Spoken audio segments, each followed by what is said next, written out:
புதுச்சேரி பேருந்து நிலையம் அருகே சாலையோரம் நிறுத்தி வைக்கப்பட்டிருந்த டிராக்டரை திருடி சென்ற நபரை போலீசார் கைது செய்தனர். புதுச்சேரி நயினார் மண்டபம் பகுதியை சார்ந்தவர் தியாகராஜன் சொந்தமாக டிராக்டர் வைத்து தொழில் செய்து வருகிறார். இந்நிலையில் இன்று காலை புதிய பேருந்து நிலையம் அருகே சாலையோரம் நிறுத்தி வைக்கப்பட்டிருந்த தனது டிராக்டர் காணாமல் போனதாக உருளையன்பேட்டை காவல் நிலையத்தில் தியாகராஜன் புகார் அளித்தார். புகாரின் அடிப்படையில் inspector Ganesh, sub inspector Govindaraj தலைமையிலான போலீசார் வழக்கு பதிவு செய்து விசாரணை மேற்கொண்டனர். மேலும் அப்பகுதியில் உள்ள சிசிடிவி காட்சிகளை ஆய்வு செய்தது.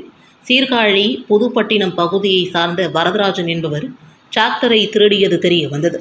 இதனையடுத்து சிசிடிவி காட்சிகளின் அடிப்படையில் பின்தொடர்ந்து வரதராஜனை போலீசார் கைது செய்து ரூபாய் 5 லட்சம் மதிப்பிலான டிராக்டரை பறிமுதல் செய்தனர்.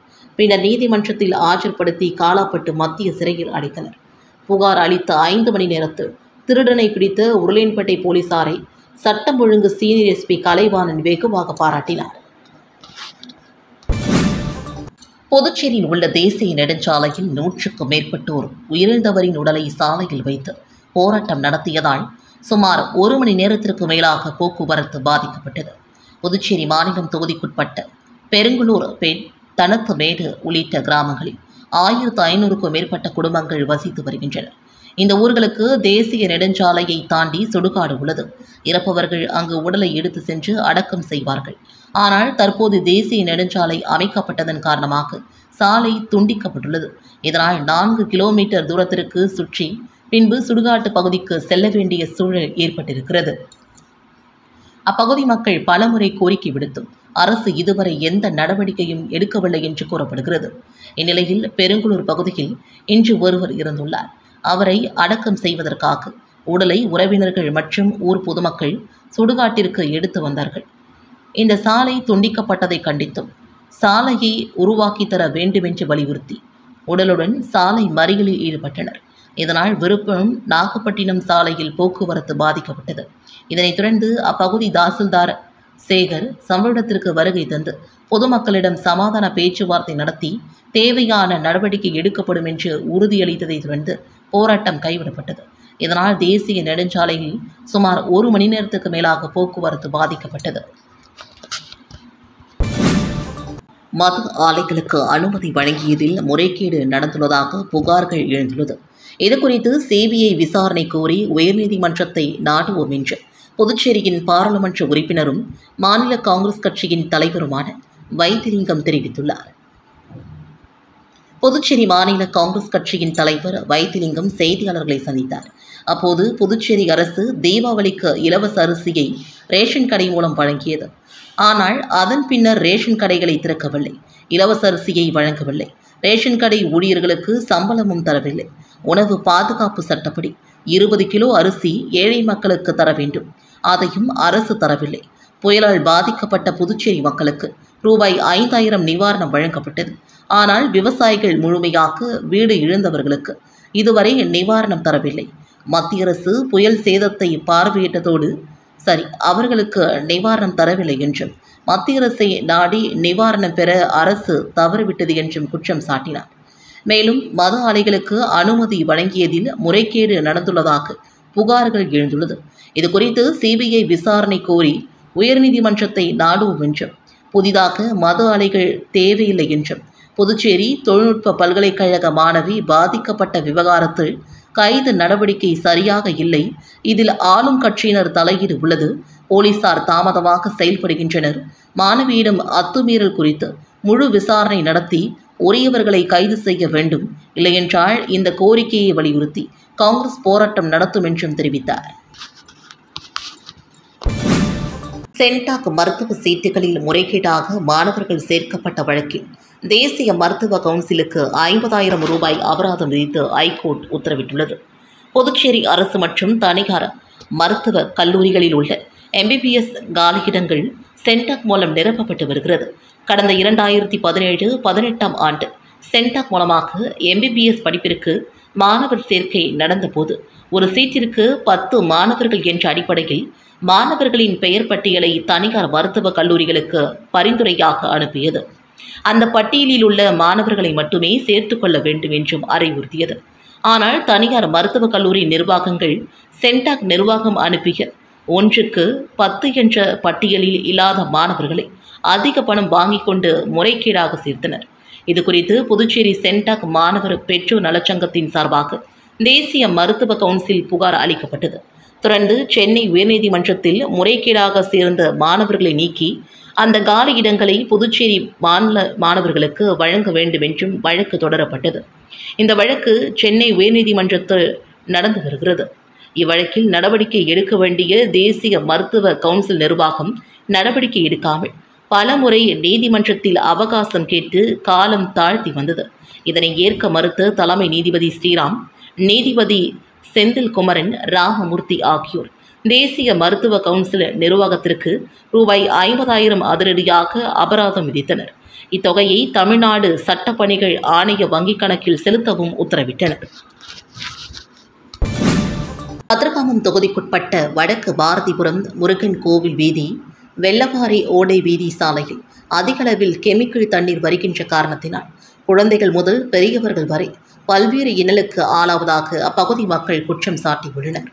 புதுச்சேரி மாநிலம் கதிர்காமம் தொகுதிக்குட்பட்ட வடக்கு பாரதிபுரம் முருகன் கோவில் வீதி, வெள்ளவாரி ஓடை வீதி சாலையில் அதிகளவில் கெமிக்கல் தண்ணீர் வருகின்ற காரணத்தினால் நோய்வாய் ஏற்பட்டு குழந்தைகள் முதல் பெரியவர்கள் வரை பல்வேறு இன்னலுக்கு ஆளாவதாக அப்பகுதி மக்கள் குற்றம் சாட்டியுள்ளனர். மேலும் மழைக்காலங்களில் அதிக அளவில் தண்ணீர் இப்பகுதியில் செல்வதன் காரணமாக இதுவரை 3 நபர்கள் உயிரிழந்த சம்பவமும் இப்பகுதியில் ஏற்பட்டுள்ளது. இதுகுறித்து அப்பகுதி மக்கள் கூறுகையில், நாங்கள் கடந்த 40 ஆண்டுகளுக்கு மேலாக இப்பகுதியில் உள்ள வாய்க்கால் பகுதியில்தான் வசித்து வருகிறோம் என்றும் கெமிக்கல் தண்ணீரை அடிக்கடி திறந்து விடுவதன் காரணமாக தாங்கள் பல இன்னலுக்கு ஆளாவதாகவும் குறிப்பிட்டனர். இந்த கெமிக்கல் தண்ணீரில் நடந்து சென்றால் எங்களுக்கு தோல் வியாதி, அரிப்பு உட்பட பல்வேறு நோய்கள் ஏற்படுகிறது. இந்த கெமிக்கல் நீரில் சென்றால் சிறியவர்கள் முதல் பெரியவர்கள் வரை கீழே விழுந்து அடிபட்டு விபத்து ஏற்படுகிறது. வருடம் முழுவதும் தாங்கள் கெமிக்கல் தண்ணீரிலே வாழ்ந்தால் தங்களது வாழ்க்கை என்னவாகும்? அடிக்கடி கை கால்களில் கொப்பளம் போடுதல், அரிப்பு ஏற்படுதல் மற்றும் பல்வேறு உபாதைகளுக்கு உள்ளாகிறோம் என்றும் தெரிவித்தனர். பெரும்பாலும் மழைக்காலங்களில் மட்டுமே சாலையில் தண்ணீர் பெருக்கெடுத்து ஓடும். ஆனால் தற்போது எந்த மழையும் பெய்யவில்லை. ஆனால் தற்போது கெமிக்கல் நீரை திறந்து விட்டுள்ளனர். மேலும் அதிக அளவில் கெமிக்கல் துர்நாற்றம் வீசுவதால் சாப்பிட முடியாமலும் தவித்து வருகின்றனர் என்றும், இரவு நேரங்களில் வெளியே வர முடியவில்லை என்றும் அப்பகுதி மக்கள் குற்றம் சாட்டியுள்ளனர். மேற்கொண்டு புதுச்சேரி மாநில முதல்வரும் தொகுதியின் சட்டமன்ற உறுப்பினரும் இதற்கு ஒரு நிரந்தர தீர்வை ஏற்படுத்த வேண்டும் என்றும் அவர்கள் கோரிக்கை விடுத்துள்ளனர். எந்த ஒரு நடவடிக்கையும் எடுக்காத பட்சத்தில் அப்பகுதி மக்கள் அடுத்த கட்டமாக சாலை மறியல் போராட்டத்தில் ஈடுபட உள்ளதாகவும் தெரிவித்தனர். புதுவை மாநிலத்தில் 10 பேரிடம் இணைய வழியில் சுமார் ரூபாய் 20 லட்சம் பண மோசடியில் ஈடுபட்ட மர்ம நபர்கள் குறித்து இணைய வழி குற்றப்பிரிவு போலீசார் வழக்கு பதிவு செய்து விசாரணையை மேற்கொண்டு வருகின்றனர். புதுச்சேரி வில்லியனூர் பகுதியை சார்ந்தவர் கோமதி வள்ளி. இவரை இணைய வழியில் மர்ம நபர் தொடர்பு கொண்டுள்ளார். அப்போது பங்குச்சந்தையில் முதலீடு செய்து அதிக லாபத்துடன் பணம் சம்பாதிக்கலாம் என்று கூறியுள்ளார். அதனை நம்பிய கோமதி வள்ளி அந்த நபர் அனுப்பிய செயலி மூலமாக பல தவணைகளில் ரூபாய் 12 லட்சத்தை முதலீடு செய்து ஏமாந்திருக்கிறார். மேலும் காரைக்காலை சார்ந்த பிரபு ரூபாய் 5.87 லட்சம், மாஹி பிராந்தியத்தை சார்ந்த முகமது ரூபாய் 1 லட்சம் மற்றும் புதுச்சேரி அரும்பார்த்தபுரம் பகுதியை சார்ந்த சந்தியா ரூபாய் 10,000, வாழைக்குளம் பகுதியை சார்ந்த சுதீப் ரூபாய் 12,000, தேங்காய்த்திட்டு பகுதியை சார்ந்த தமிழ்ச்செல்வி ரூபாய் 66,994, தட்டாஞ்சாவடியை சார்ந்த சக்தி ரூபாய் 1000, அரியங்குப்பத்தை சார்ந்த கிருஷ்ணன் ரூபாய் 73,000, சுல்தான்விட் பகுதியை சார்ந்த ஜாகிர் ஹுசேன் ரூபாய் 6,000 மற்றும் பாகூரை சார்ந்த வெங்கட் ரூபாய் 4,000 என மர்ம நபர்கள் மோசடியில் ஈடுபட்டிருக்கிறார்கள். புதுவை மாநில அளவில் 10 பேரும் மொத்தமாக ரூபாய் 19.99 லட்சத்தை மோசடி கும்பலிடம் இழந்திருக்கிறார்கள். இவர்கள் அளித்த புகாரின் அடிப்படையில் புதுச்சேரி இணைய வழி குற்றப்பிரிவினர் வழக்கு பதிவு செய்து விசாரணை மேற்கொண்டு வருகின்றனர். புதுச்சேரி, காரைக்கால் போன்ற பகுதிகளில் இருந்து கலந்து கொண்ட பள்ளி மாணவ மாணவிகளுக்கு இடையிலான சதுரங்க போட்டியின் பரிசளிப்பு விழா அரும்பார்த்தபுரம் பகுதியில் நடைபெற்றது.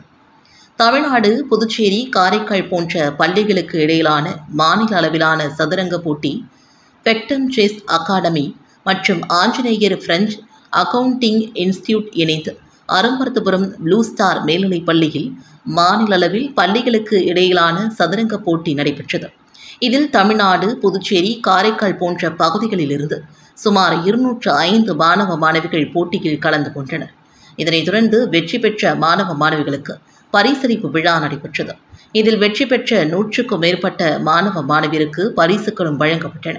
இப்போட்டியை பெக்டம் செஸ் அகாடமி நிறுவனர் கதிரவன் மற்றும் ஆஞ்சநேயர் பிரெஞ்சு அக்கவுண்டிங் இன்ஸ்டிடியூட் நிறுவனர் செந்தில் ஜெயராமன் ஆகியோர் ஏற்பாட்டில் நடைபெற்ற நிகழ்ச்சியில் சிறப்பு அழைப்பாளர்களாக அசோசியேஷன் சித்ரா, பிரான்ஸ் தலைவர் தம்புசாமி கிருஷ்ணராஜ், பள்ளியின் துணை முதல்வர் சாலை சிவசெல்வம், பிரெஞ்சு இந்திய கூட்டமைப்பின் பொருளாளர் ஜெனரல் குணா காண்டீவன் மற்றும் முக்கிய பிரமுகர்கள் பலரும் கலந்து கொண்டு வெற்றி பெற்ற மாணவ மாணவிகளுக்கு பரிசுகளை வழங்கி பாராட்டினர்.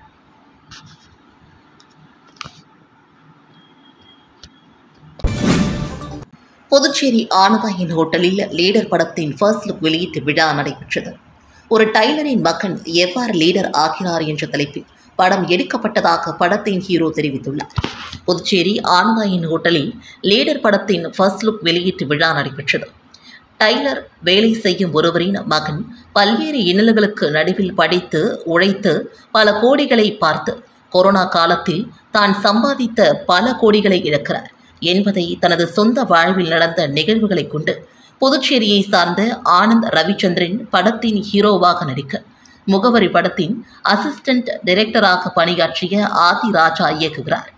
நிஜ சம்பவத்தின் அடிப்படையில் உருவாக்கும் இந்த திரைப்படம் விரைவில் படப்பிடிப்பு முடிந்து திரையரங்கில் வெளியாக உள்ளது என்று ஃபர்ஸ்ட் லுக் வெளியீட்டு விழா நடைபெற்றதாகவும் படம் இந்த ஆண்டு முடிவில் வெளியாகும் என்றும் தியேட்டர்களில் வெளியிடப்படும் என்றும் படத்தின் தயாரிப்பாளர் உதயா புரொடக்ஷன்ஸ் இலை பிளஸ்ஸிங்ஸ் நிறுவனத்தின் எஸ் பிரகாஷ் தெரிவித்துள்ளார். மண்ணாடிப்பட்டு சட்டமன்ற தொகுதிக்குட்பட்ட பகுதிகளில் பல்வேறு பணிகளுக்கான பூமி பூஜையினை அமைச்சர் நமச்சிவாயம் பூமி பூஜை செய்து தொடங்கி வைத்தார்.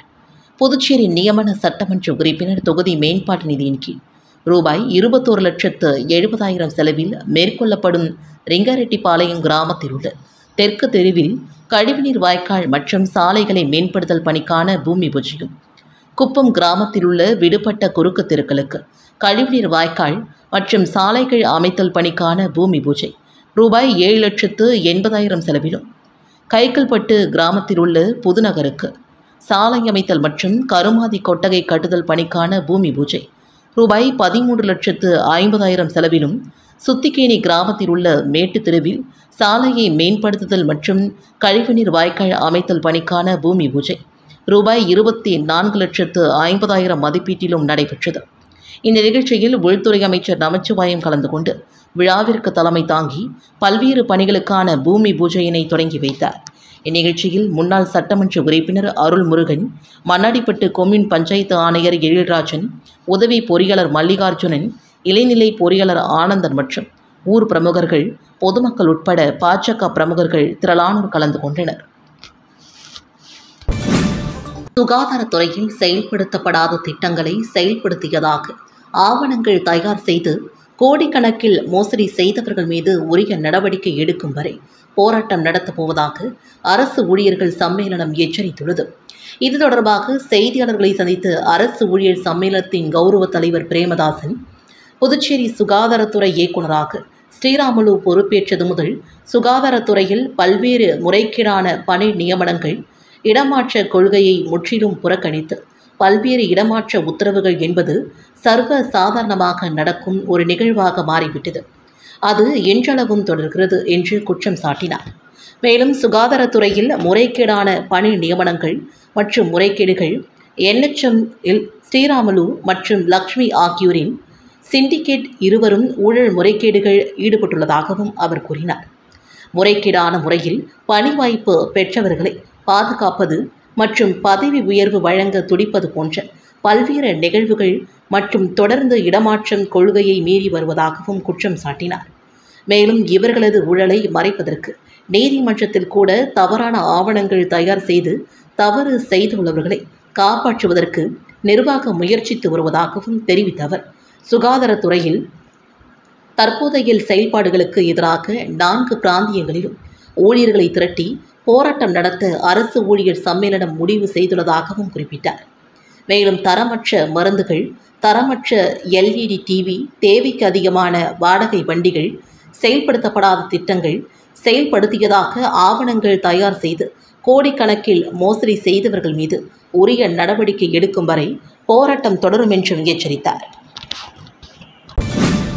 வில்லியனூர் ரயில் நிலையத்திலிருந்து நாள்தோறும் ஆயிரக்கணக்கான மக்கள் பயணம் மேற்கொள்ளும் நிலையில் டிக்கெட் முன்பதிவு செய்ய மையம் அமைக்க வேண்டும் என்று கோரிக்கை குரல் எழுந்துள்ளது. வில்லியனூர் நகரம் புதுச்சேரியின் மும்மத ஆன்மீக தலமாகும்.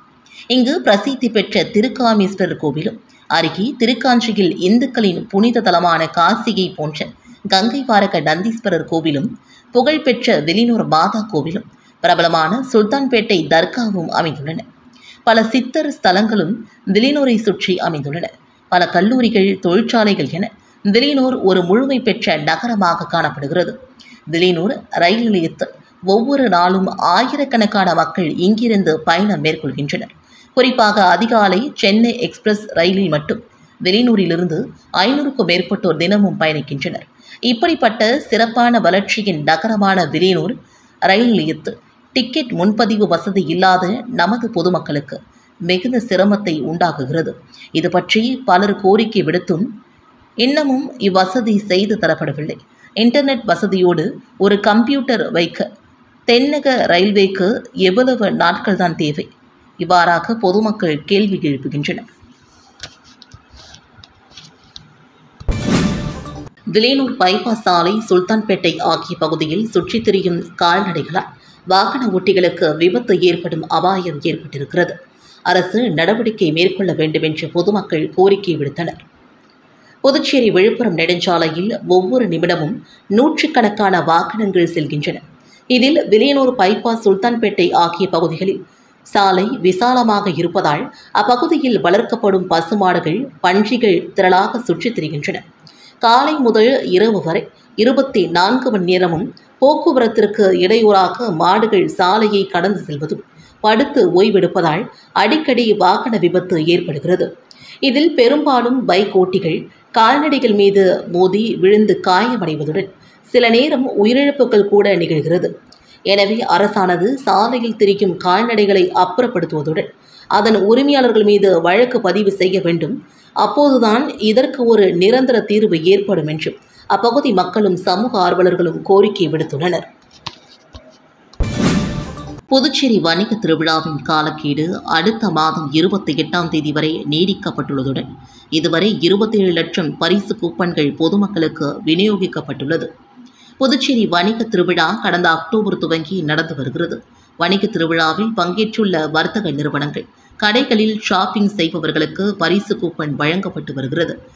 புதுச்சேரி பிராந்தியத்தில் இதுவரை 18.50 லட்சம் பரிசு கூப்பன்களும், காரைக்காலில் 6.15 லட்சம் பரிசு கூப்பன்கள் உட்பட 27 லட்சம் பரிசு கூப்பன்களை பொதுமக்களுக்கு வர்த்தக நிறுவனங்கள், கடைகள் மூலமாக விநியோகிக்கப்பட்டுள்ளது.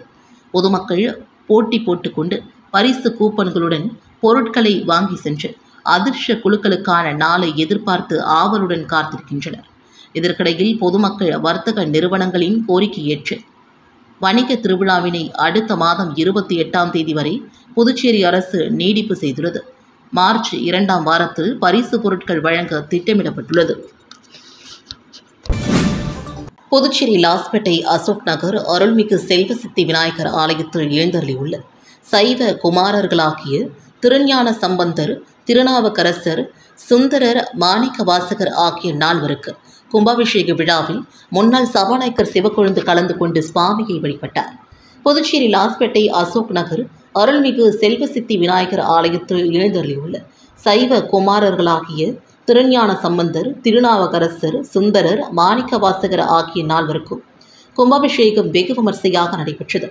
இந்த கும்பாபிஷேகத்தில் 4வருக்கும் சிறப்பு அபிஷேகம், ஆராதனைகள் நடைபெற்றது. தொடர்ந்த விழாவில் சிறப்பு விருந்தினர்களாக முன்னாள் சபாநாயகர் சிவக்கொழுந்து, சப்தகிரி அறக்கட்டளை பொறுப்பாளர் VPS ரமேஷ்குமார், பாராளுமன்ற உறுப்பினர் செல்வகணபதி, முன்னாள் அமைச்சர் ஷாஜகான், முன்னாள் சட்டமன்ற உறுப்பினர் சுவாமிநாதன் உள்ளிட்ட முக்கிய பிரமுகர்கள் கலந்து கொண்டனர். தொடர்ந்து கும்பாபிஷேகத்தில் கலந்து கொண்ட பக்தர்களுக்கு முன்னாள் சபாநாயகர் சிவக்கொழுந்து அன்னதானம் வழங்கினார். நிகழ்ச்சிக்கான ஏற்பாடுகளை கோவில் அறங்காவலர் குழுவினர்களான தலைவர் தமிழரசன், பொதுச் செயலாளர் கோவிந்தராஜ், கௌரவ தலைவர் ஹரிதாஸ், துணைத் தலைவர்கள் வேலாயுதம், வேல்முருகன், பொருளாளர் ராஜசேகர், துணை பொதுச் செயலாளர்கள் திருஞான சம்பந்தம், ராஜேஷ்குமார், செயலாளர்கள் தீனதயாளன், ஆண்டாள், முராரி ராவ், மாசிலாமணி, முரளிதரன் உள்ளிட்ட சான்றோர்கள், மெய்யன்பர்கள், சிவனடியார்கள், ஊர் பொதுமக்கள் என அனைவரும் திரளாக கலந்து கொண்டனர்.